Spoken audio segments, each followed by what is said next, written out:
She then asked me, were you born in this country? And I was immediately offended. And I said, yeah, I was born in this country. And then she says, do you have any kids? I said, no, I don't have any kids. She then asked me if I was married. And then I said, no, ma'am, I am not married. She says, how old are you? I said 19. May I help you find something? She then says, you are the most beautiful girl I have seen. And I said, oh, thank you. And then she says, I think you could be the next Miss USA. I'm in the Army, okay? We don't do pageants in the Army. She then asked me to meet her at Starbucks the very next day before my next shift at Target.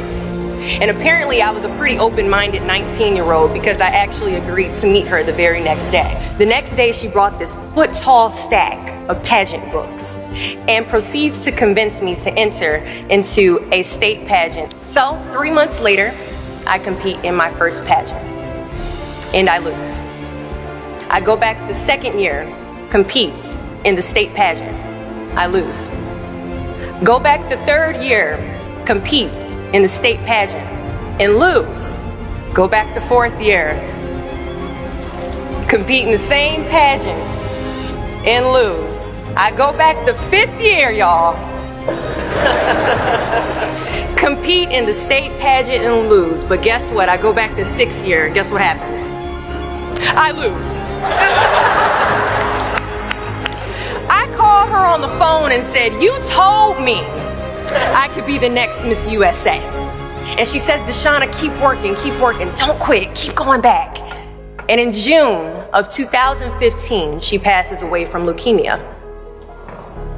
6 months later, in December 2015, I win Miss District of Columbia, USA. And 6 months after that, in June of 2016, I become the first soldier to win Miss USA. At times, our purpose drops in our laps as if the heavens threw it by accident. I ask only one thing of you all today after you leave this building. Do not fear failure, but please be terrified of regret. Giving up is the birth of regret. After you walk out this door, you will receive 100 doors shut, slam in your face. You will have 100 moments that will be filled with someone telling you no, or telling you, thank you for your application, but we regret to inform you that we've chosen a different candidate for this job. You will sit in 100 different interviews and you will not get the job. The reality of life is that we will all hear more no's than we hear yeses. And we will fail a lot, and I mean a whole lot. But what I ask of you today is to not take no for an answer.